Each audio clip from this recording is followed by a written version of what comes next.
Might have bumbled the Barnabas text for the Sinai text or whatever. It doesn't really matter. What matters is I never got a chance to answer any questions or get my voice heard. So what do you think about the Bible? Well, the Bible has a lot of good information in it. If you can apply some of the information, it can really change your life. It can really put you on the right path. But it also has some information in there that's detrimental to people as well. So you have to be discerning with the biblical text. Who is Jesus to you? In your eyes, who is Jesus? His name is Yeshua, okay? Jesus is, first the J is a recent letter. The J is not that old. So it really was originally Isus. And that name, Isus, means Hail Zeus, okay? So you're calling on Zeus when you say Jesus. What book did you read that said this? Because this isn't, you didn't come up with this. You read this from somewhere. What did you read that told you this? The Gospel of the Holy 12. That's why I'm curious. I'm curious to know, how you come up with your beliefs. Yeah. But why is it, if that's what you believe in, more people don't believe in that? Because a lot of these people are just ignorant, poor people. They're just poor people. I'm not a Joe Schmo 9-to-5 worker bee. And these people are just poor dummies. What can you do? I make more money than rappers. God is a frequency, and it's your job to tune in. Y'all didn't tune in. See, I'm tuned in. So all this dark energy that you're bringing toward me, I've alchemically converted that energy into money. That's exactly what I've done. The money that you thought you were making and the popularity you thought you were making is all going to be spent on attorney's fees. And I don't care if I win or lose. I just want you to spend money. You see? Billy's trying to sue me, and he's trying to sue me because I got him on a podcast with a real historian who debunked all his BS in terms of Christianity. Do you mind if I ask a clarifying question? Sure. When you say the Sinai Bible, what are you referring to specifically? Where was that piece I found discovered? the text where I was referencing. Actually, I was misquoted. I misquoted there. It's the Gospel of Barnabas. So you've researched the text, but when we talked about the crucifixion, everything you cited was either, and I mean with all due respect, false in terms of the Sinai Bible, because Codex Sinaiticus is just a 4th century Greek manuscript of the Gospels that we have today, or they were verified forgeries. And then the gentleman, defendant number 2, he comes back with all this rhetoric about it's a known fake and it's this and that and everything else and it's no good and it doesn't exist and blah, blah, blah, blah, blah. Or it's fake or whatever he's talking about. So I'm a historian. And I deal with sources. So when I'm looking at sources, I want to make sure that I have a methodology by which I approach any type of source. So if there is something that denies the crucifixion, I want to make sure that I'm analyzing it and that the methodology by which I analyze it actually reveals that the content can be accurately tied to the event. You may be right on that particular part of the topic, but like I said, that's less than 0.1% of the information that I hold. Sure, but that was the original question. Whoa. Where are angels getting drunk? They get married, okay? Whatever that means. But they're having They don't get married. Okay. Not In married. fact, scripture says that angels can't get like married. Merry Christmas. Not married. Mary. Merry. This is crazy. Now I see what's going on. This is an actual setup because every time he would come back and start talking dogmatically and talking all this garbage, he would then pick up his cup and do this and give a smirk. So I saw Dan at that moment. I realized, oh, this is a contrived setup video. I call it a defake. That's what it really was. An unqualified garbage. If somebody who really runs debates would have saw that, they would have laughed at us and said, what amateurs? This is garbage. That's how crappy it was. Hey everyone, and welcome back to FactoGraphica. Today we're talking about the explosive debate between Billy Carson and Wes Huff. This debate, held on October 18th, 2024, tackled controversial topics in religion, history, and ancient texts, and has been the talk of YouTube ever since. I'm going to tell you right now, anytime I show up to any podcast I show up to, Joe Rogan, PBD, I mean, you name it, right? Next Level Soul, wherever I'm at, the first thing you do is you sit down and you sign a release form. That's just basic standard legal. You sign a release form. I didn't sign any kind of release form. I never gave any authorization or consent. Luckily, because that now makes the video illegal to use with my likeness, my face, my voice. Any form, any shape or form, even if it's just a 10-second clip. After that debate took place, Billy attempted to suppress the footage. That didn't really work. I've released clips from that conversation. Well, Billy does not want you to see those clips and has sent me a cease and desist letter. Formal do not consent via a cease and desist. Even though the videos have been taken down, that was already in motion because I contacted our attorney that same night. And when Billy calls, he picks up. I don't care what time of the day it is because defendant number 1 is going to be sued for $1 million. You see, you can't end the career of an independent man, a self-made man. I don't have any corporate contracts. I didn't sign a book deal with a major company. I own my own publishing company. I didn't sign a clothing deal with a clothing company. I own my own clothing company. Nice threads too. My own watch, my own shoes, my own everything. You can't. For those of you who don't know, Billy Carson, a well-known author and researcher in ancient texts and mysticism, recently went head-to-head with Wes Huff, an apologist and scholar specializing in Christianity and biblical studies. One of the most talked about moments came when Carson claimed that Jesus was not crucified, citing the Sinai Bible. Wes Huff immediately countered this claim. Turning to his bookshelf, Huff retrieved a copy of the Codex Sinaiticus manuscript and addressed Carson's assertion point by point. Billy, you talk about how Jesus was never crucified, which is interesting because my wife, who's a Muslim, they believe that as well. The statement is according to the Sinai Bible. Okay, according to the Sinai Bible, Jesus wasn't crucified in that Bible. That Bible predates the King James Version of the Bible, and the text there actually is about 12 to 14,000 differences between the Sinai Bible and the King James Version of the Bible, which came much later.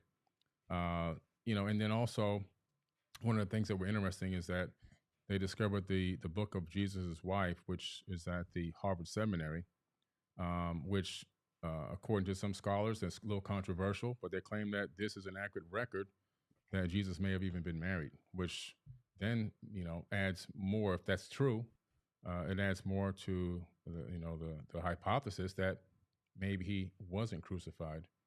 Sure. So when you refer to the Sinai Bible, would you be referring to Codex Sinaiticus, like the codex that comes? Okay.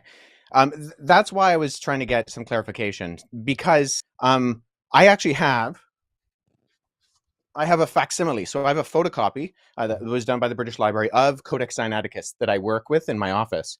So my curiosity is just simply in kind of exploring when you say that it denies the crucifixion or that the crucifixion isn't there.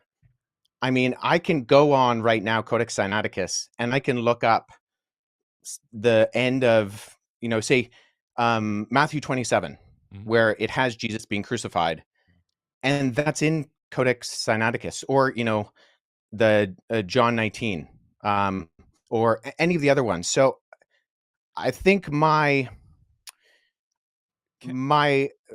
confusion is that it doesn't read any differently. So actually, are you able to pull up a website with the viewers or listeners or whatever be able to see that? Right now to make sure I have the right the version that I'm looking at. So I have the right the version that I'm looking at. Where was that piece I found discovered? the text where I was referencing. Actually, I was misquoted. I misquoted there. It's the Gospel of Barnabas. Okay, yeah. Well, so that's good. So let's deal with that too. The Gospel of Barnabas actually paraphrases Dante's Inferno, which was written in 1314. So there's a lot of internal evidences that disqualify the Gospel of Barnabas, never mind the fact that we don't have any evidence of it prior to the 14th century, and none in any other language other than Middle Age Italian Italian and Spanish. But the internal content of the Gospel of Barnabas disqualifies it from being ancient. It shows no actual indication of evidence of coming from or even having knowledge of first century Jewish understanding. It actually says Jesus is the Christ, but not the Messiah. And so if we're relying on something like the Gospel of Barnabas, which is not just it's not that there's debate about it, it's that it's a known forgery. I mean, no one's referring to the Gospel of Barnabas as anything other than... If you say it's a known forgery, yes, but I'm going to go with that. Let's talk about the Old Testament a little bit and leading up into the New Testament. Hold on, because do you mind if I address the Gospel of Jesus' wife? Sure, go ahead. So the Gospel of Jesus' wife is in the Harvard Library. However, the reason we know it's also not legitimate is because even though the manuscript, the papyrus that it's on, was carbon dated to the 4th century, the text was actually copied from a PDF version of the Gospel of Thomas known as Grandin's Interlinear. And there was a mistake in the Coptic text of Grandin's Interlinear that was copied into the Gospel of Jesus' wife. Carson also stated that many biblical elements were borrowed from older texts like Enuma Elish, a claim he's made in past works. Huff argued against Carson's points with historical and theological explanations, emphasizing the Bible's context and pointing out flaws in Carson's comparisons. So let's go into the Old Testament a little bit. Predominantly, from my research, I discovered that a lot of information from the Enuma Elish and the 7 tablets of creation is a lot of the, in Genesis, a lot of the creation story that comes into Genesis. Not all of it, but because obviously it's a smaller, Genesis is a much smaller version of a much bigger story. But it's literally almost word for word from the Enuma Elish. Like, for example, So what words? separating the water from the waters, the void, the earth being void. That information is literally just copied over. So it tells you that somebody saw that and said, let me add it to this book right here, or let me add it Sure. to the scripture together. Let me just say this. So the reason why I say it's actually an apologetic against that is because the purpose of the Enuma Elish, which the Babylonians read every Babylonian New Year, was to point out the fact that the deities, and there's countless deities in the Babylonian pantheon, they actually come from the created order. So they're not outside of time and space. They actually come from the created order. And when they die in this battle, right, when Tiamat is defeated, the defeated gods become the earth and the sky and the plants and even you and me. And in that sense, the theme is that you don't actually have any purpose or end result, and you're not created in the image of God. In fact, in the ancient Babylonian system, only the kings were created in the image of God. And what we see within the biblical account is that God purposefully creates. There's only one God. He purposefully creates, and then he creates, and it's good. And it continues to say it's good 7 times. And then at the end of chapter 1, just for, the thick people in the original audience, it says, and then it was very good. And then he creates humanity, not kings, but simply the humans that he creates in God's image. And they have purpose and meaning, and that instills them with this creation order. And that's not what we find in the Enuma Elish. In fact, we find the opposite in the Enuma Elish. The point that I'm making here, I got to say something before I get out of here, is the Bible is full of contradictions.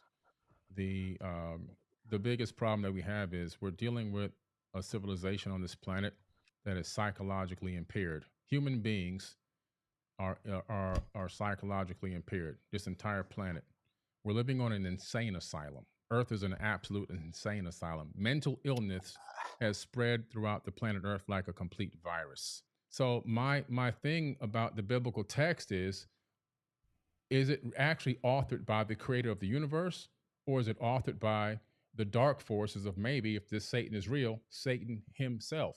And the reason why I say that is because all-knowing, all-loving God, omnipotent and omniscient, is now at some point going to author a text that is going to allow human beings to misinterpret it and take it in his name and begin to slay people, torture people, and enslave people worldwide, to claim that you're chosen ones, to set up a state of chosen people, and then to even claim that you have chosen land, and to torture and kill even more people, women and children, in modern times, still going on till this very day. To me, that doesn't seem like a very intelligent being, especially a being that knows the beginning and the end. So if you know the beginning and the end, you have a certain level of foreknowledge. You have advanced knowledge that goes beyond. You know what's the ending before the end even occurs. So you set up everything for success. Why? Because a genius solves problems before they happen. And I'm going to drop the mic on that. With some of that too, I think came back on. Yeah. Love conquers all things. I can't miss it. So Big yeah. Keep going. All right, brother. We can do a follow up. I really appreciate it, Billy. Thanks so much for interacting. After the debate, Carson expressed frustration, calling the event an ambush and suggesting he wasn't adequately prepared for the format. In a now-deleted reaction video posted to YouTube, Carson threatened legal action against those organizing the debate. In the video, he referred to unnamed individuals as Defendant 1, Defendant 2, And defendant number 3. I sort of asked you a question tonight. Are you nervous? He's got nothing. He's got nothing on me. That's what you said. Oh, I got something on you. We're going to break that down tonight. We got something on you, defendant number 3. You have no idea what kind of hot water you put yourself in. Like you have, I mean, for a businessman, you got to be dumber than a box of rocks. Like you didn't realize what you were doing. Number 1 was illegal. You, my friend, defendant number 3, are going to spend a lot of money. All the money. Well, you only made probably $50, $60 on YouTube. So, you know, your Instagram isn't even monetized. So you made no money. And, you know, I know you're sleeping on your mom's couch up there in Michigan, but you're going to be sleeping there a lot longer because you won't be able to afford your own place anytime soon. Okay. Okay. So I wouldn't say he's wrong. I think if there is a case, it's probably against me. Defendant number 4 saw an article about me online, not written by me, not hired to be written by me. Someone wrote an article about me, some random site saw me as an up and coming producer and said, hey, I'm going to write an article about this guy. And they did. In that article, they went to my IMDb, Internet Movie Database. That's where all the movies and TV series are stored, and people can get their credits for whatever work they've done in film. Defendant number 4 had taken or looked and saw one of those articles and taken that and contrived his own story and told it to this guy. This guy ran with it. Well, either he saw the article and then told it to defendant number 4. I'm not sure which way it went. Either way, the two of them were communicating, having a conversation about that because I have a copy of some of those conversations. Social media erupted with opinions, with some praising Huff's preparedness and others defending Carson's broader message. Memes, reaction videos, and fiery comment threads have kept the debate alive in online circles. The inclusion of legal threats in Carson's deleted video has only amplified the drama, with speculation about whether he will follow through, or if the threats were an emotional response to the intense scrutiny. What's your take? Did Wes Huff deliver a decisive blow to Carson's credibility, or was the debate unfairly skewed against him? And how do you feel about Carson's legal threats, valid grievance, or unnecessary escalation? Share your thoughts in the comments. I was going to ask, don't a lot of, my best friend is a Muslim. I love the Muslim people. They're amazing. But don't they also quote the Gospel of Barnabas? Yeah, because Billy is right in that the Gospel of Barnabas does deny the crucifixion. It does in its text. But and so in that saying, sense, I would agree with it. And it seems to be, the Gospel of Barnabas is not a clear text. And so it seems to be influenced by Islamic rhetoric because it kind of has a defense. It has a denial of the crucifixion and a defense of Muhammad being in the Bible. So it's clearly influenced by later Islamic rhetoric to some degree because the Quran claims that Muhammad is foretold in the Torah and the Injil, in the Gospel. And so Muslims are kind of obligated to find those things. And so there are a number of arguments that they make which are very problematic and just not, that don't make sense.